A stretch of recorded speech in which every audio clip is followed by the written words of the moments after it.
Join our Patreon. Do you really want to know?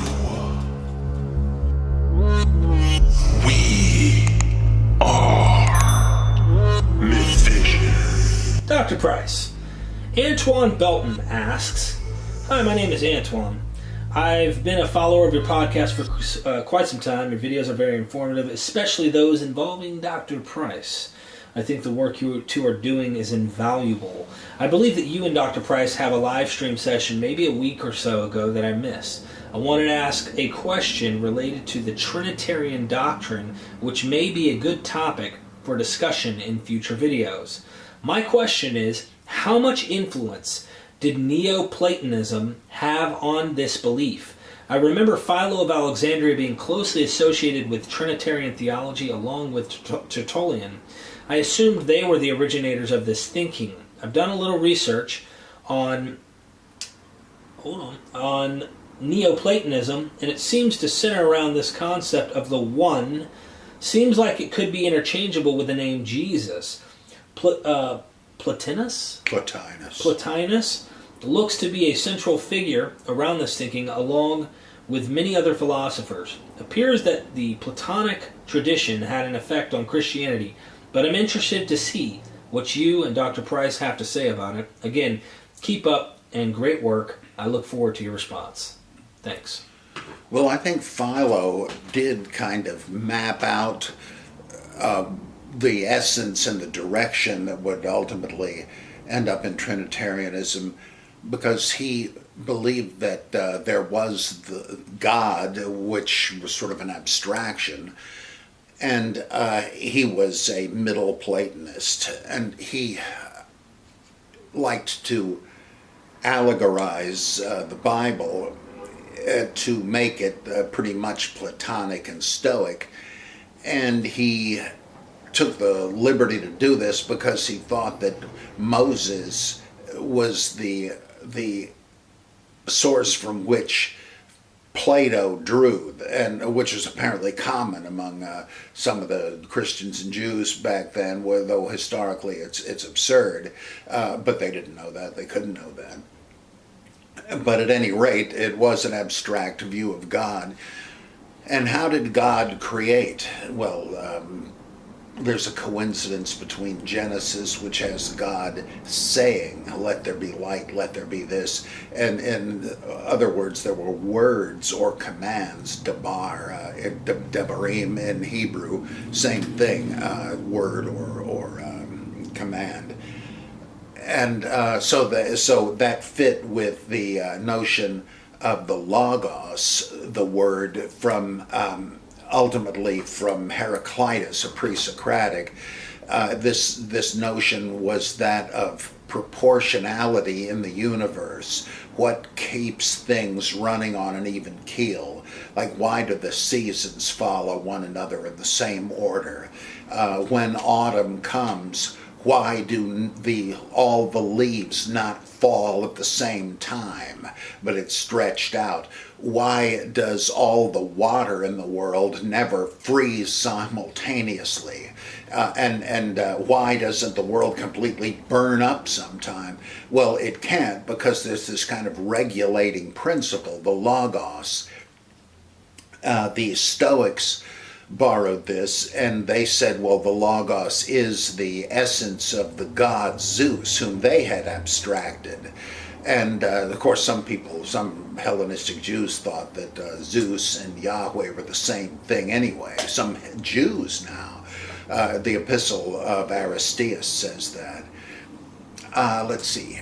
So Philo says, okay, God created by the Logos, which was pretty much the same as Sophia, or Chokhmah in Hebrew, the word, the wisdom of God that was with him in creation, and seems to have been thought of as an instrument of creation. You find that in the wisdom of Solomon, in Proverbs chapter 8, I think it is, and in Sirach and so forth.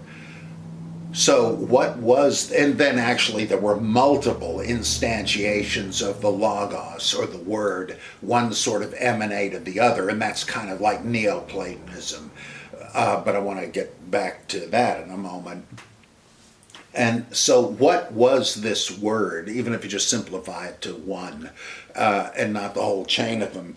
Was it God, or was it something else? Like, this is already the question in the debate between Arius and Athanasius, which also had to do with the divine Logos, through which everything was created. Was that of the same nature as God, or was it like God?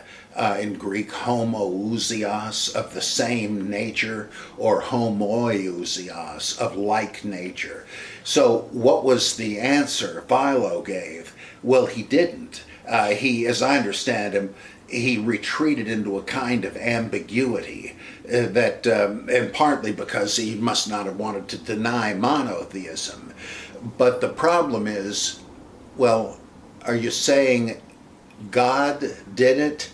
Which seems a little embarrassing almost, this transcendental deity. I mean, it's hard to get from that to Genesis, where Genesis 2, where God is making a guy like a sculpture out of clay, literally getting his hands dirty, having hands.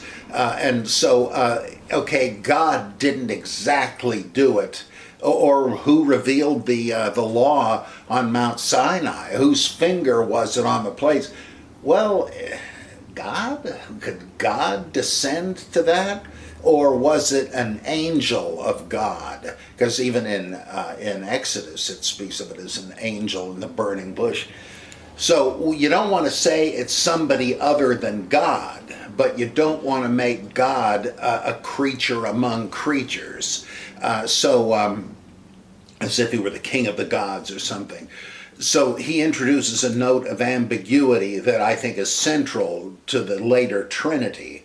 Are the three one? Well, in a sense they are, but they're not simply the same thing, as some would argue. Well, it's just one God showing himself in a different likeness or acting in a different mode, and now that's not good enough, because the threeness has to be integral to God. Otherwise, you're kind of making the Father, Son, and Holy Spirit into illusory manifestations, like in Hinduism. There's one divine being, Brahman, but he appears to worshippers in different faces: Vishnu, Shiva, Krishna, and so on. They're all God, but they're all like faces of God, or masks of God, like Joseph Campbell used to say. Okay, I want to return to who formulated the Trinity in a moment. Well, this isn't a bad time to do that, I guess. Tertullian was the first to speak of three personae in the Godhead, but we don't exactly know for sure what he meant. The current usage of persona, literally it was these masks that actors wore, like the smiling and the frowning when comedy and tragedy.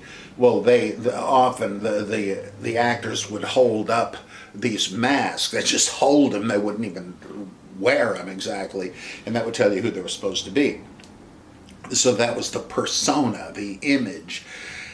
So that doesn't settle the big question, the ontological question, but it kind of implies modalism: three modes, three roles, three faces. We don't know exactly what he meant, but that was a big stepping stone. Then 100 years or so later, 150 maybe, I forget, you have the three Cappadocian fathers. Cappadocia's in Asia Minor. This was Gregory of Nyssa, Gregory of Nazianzus, and Basil of Caesarea. They were old classmates and friends and kept in touch. They were major theologians, and they argued that there are three persons in the Godhead, and yet there's only one God, but the threeness is integral to the divine being. Irenaeus also had what was called economic Trinitarianism, which is modalism again, really. God acts in different ways. And so what do you do with the three? What are they? Are there, because on the one hand, the danger is tritheism. There are three gods, Father, Son, and Holy Spirit. And, well, they share one divine nature. Well, how real is that? In what sense is that real? I mean, I can say Larry, Moe, and Curly share the essence of stoogeness, but they're three different guys. It just means that they belong in the same category. It doesn't imply, and it's like a kind of formal unity, but not a material one. So you don't want to say that there are three gods. But what's the alternative? Is it modalism again? And people unwittingly commit heresy, quote unquote, when they try to explain the Trinity as like water, ice, and steam.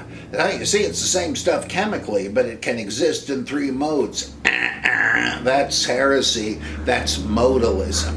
And they say, oh no, it's like three light bulbs. They're all the source of the light that they share. Nah, that's tritheism. So what is the analogy? There isn't any, because it's not a real concept. As the church fathers admitted, it's a mystery.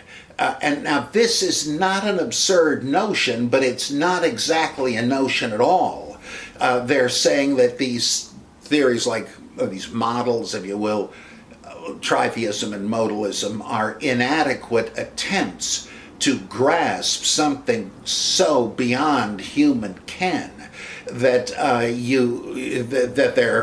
you're oversimplifying it. You're essentially reducing it to an idol of a kind. And now I can see that if you said that, well, we're talking about the absolute infinite spirit. As in Isaiah, my ways are as above your ways as the heavens are above the earth.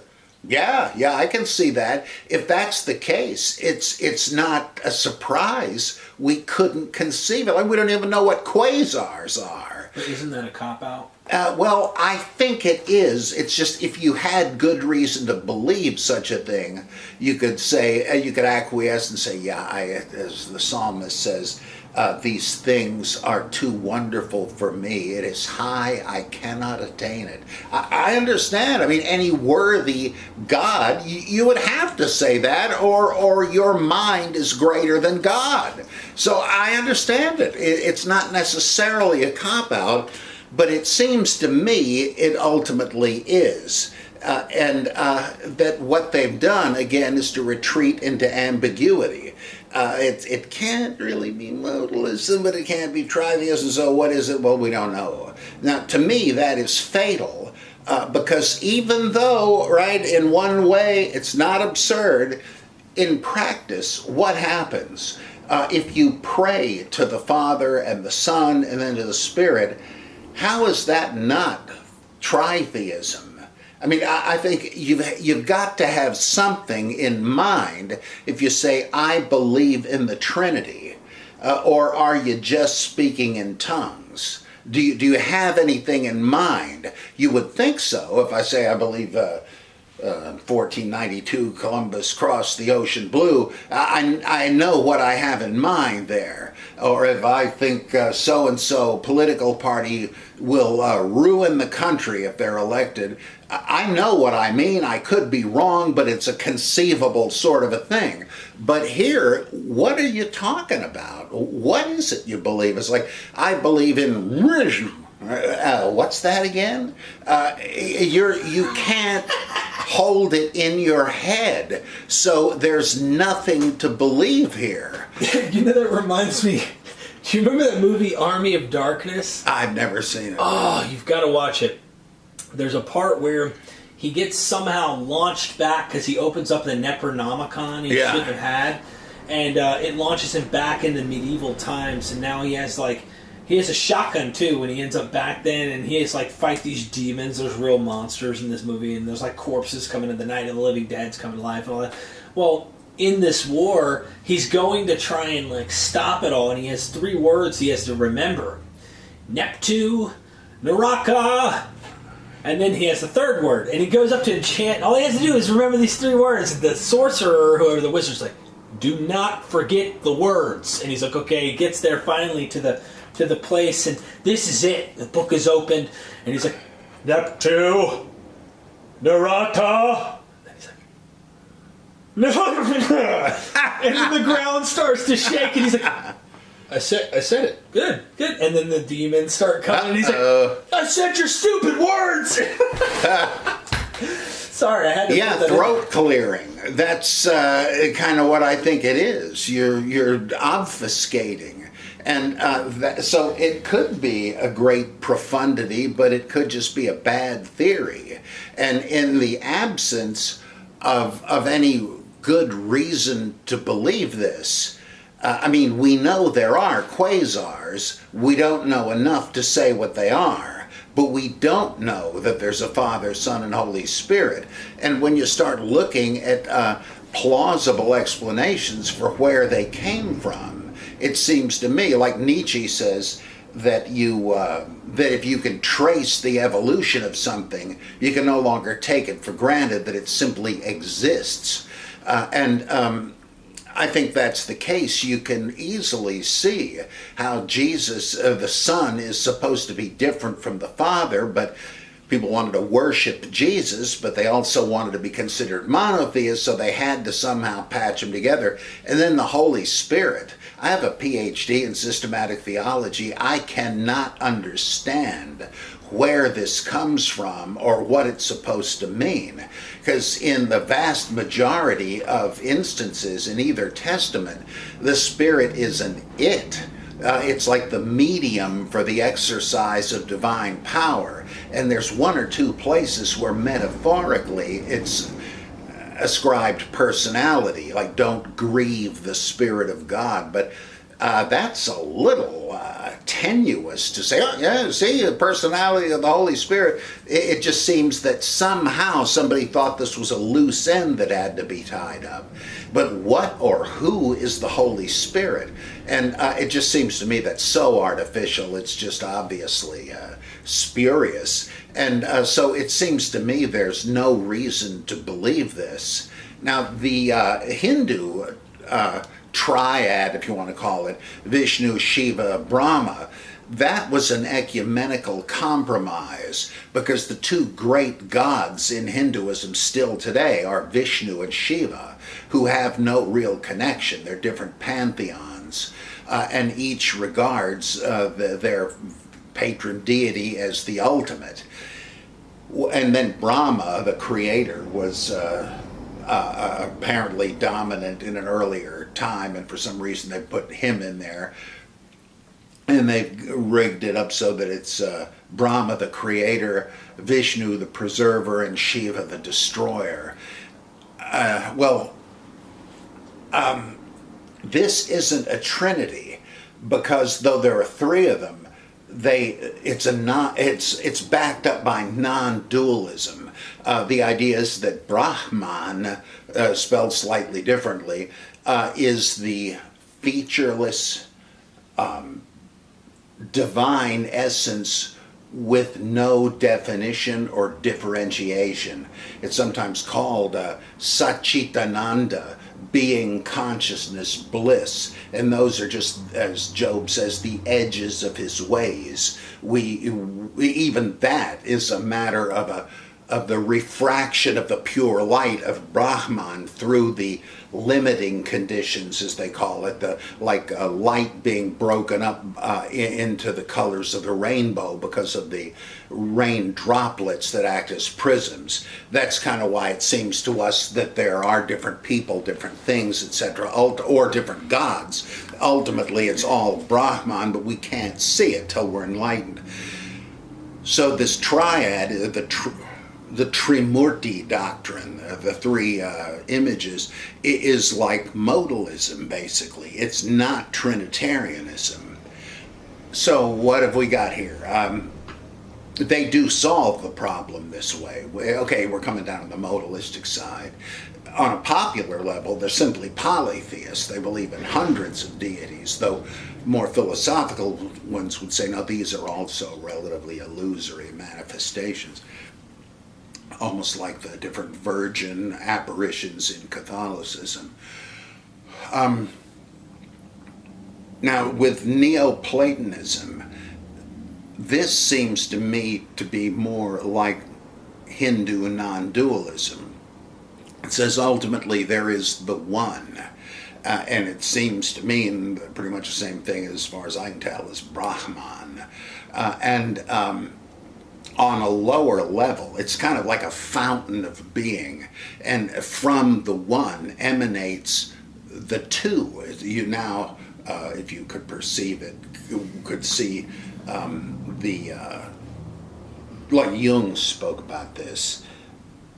He said that only on the second level, where one has given rise to two, can you have dualities like good and evil, light and shadow, and so on.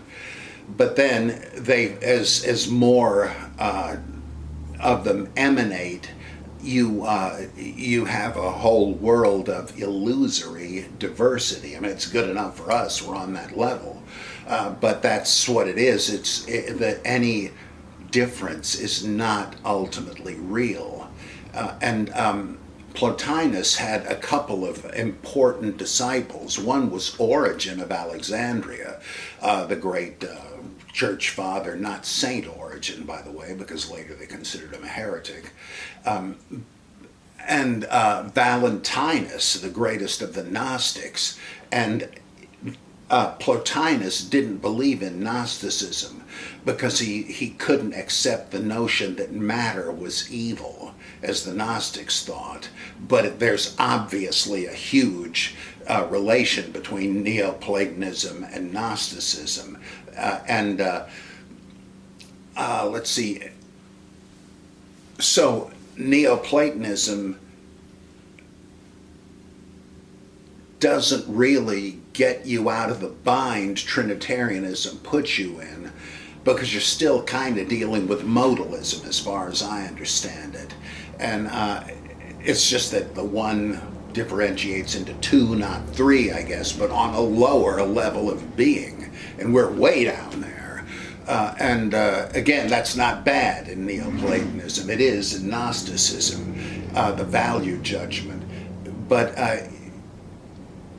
it seems to me that Philo, a Middle Platonist, that is Plato and his school being the original thing, and then Middle Platonism with Philo and others, and which combined some Aristotle and Stoicism, and then Neoplatonism a bit later with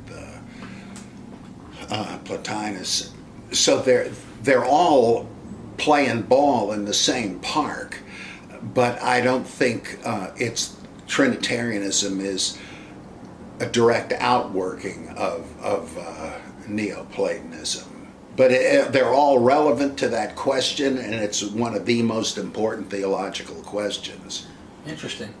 Makes me think of, like we've talked about, how doctrines, if you're going to accept multiple groups and you're going to create doctrines to kind of nail, or we're going to put a final seal on the whole totality of what we have, I guess if something was contradictory, yet you're trying to seal the deal by bringing in, well, you like that, we like this, let's make it all work, then technically you could take something that logically won't make sense or is a technical contradiction, unless you want to say it's a mystery, and then explain why your contradiction's there. That could be why they had come up with a doctrine like that, kind of like preterists do today. Why do people still believe that Jesus hasn't come? The final end hasn't happened. Well, he said he was coming in the first century. He said it over and over and over and over and over and over and over and over and over and over. And it was supposed to end. Everything was supposed to happen. Why did the church still go? Why are they still waiting? Well, because a day is like 1,000 years, and 1,000 years is like a day. Oh, okay. So you can find places that teach what you like, and then you can find places that teach what you don't like, but you got to make those formulate to what you like. Vice versa. Well, preterists do it in the opposite direction. However, if you have both, what do? Well, he came in a shadow form in the first century, but the real end is not yet. It hasn't quite happened. So there's an explanation. I wonder if the same thing with the doctrines here are, you have some that believe he was just a man or something like that, some who believe he was demigod-like, some who say he was the Father himself, or right there, one with God himself. And so you had to find a way to somehow split it up. I don't know if the Trinity answers that, but... Well, in a way, it is. You're trying to get together monotheists and Jesus worshippers by saying, well, they're kind of the same thing, but only kind of. The diversity of beliefs, by the way, there's a real great modern analogy with a Pentecostal faith healer from the 1950s, William Marion Branham, who created quite a stir at the time. He was hinting pretty broadly that he was the precursor for the second coming. He had arguments like, well, I don't know where he got this, but this new herald of the second coming, whoever he was, would have a name similar to Abraham, and his name is Branham, and so forth. And hey, his name. Well, so that's apparently what he thought he was, a pretty exalted position, and he did think it would be any time. But others of his disciples thought that wasn't good enough and said, I think Branham is the second coming of Christ. And others said, no, he is a new incarnation of God in his own right. Well, I don't think Branham hinted at the latter too, but they just couldn't control themselves. And or Rabbi Schneerson, the Rebbe of the Lubavitcher sect of Hasidim, once he died, you had various of his followers say that he's God incarnate, and that or others said, oh, just the Messiah, this, you almost have to. In fact, that's a great modern parallel that Bultmann didn't live long enough to see, because he figured Jesus had predicted the coming of the Son of Man and had no thought of it being him. But when he died and people had visions of him, they said, I get it. Jesus is or has now become the Son of Man. And when the Son of Man comes, it'll be him. Well, that's just what happened with Rabbi Schneerson. He said the Messiah's on his way, and his disciples began saying, I bet it's him. What about, is that after his death they were saying that? No, even they thought before he died wow. that he's going to reveal himself. He never did. But after he died, they began to say, yeah, he is, and he's coming back. So similar.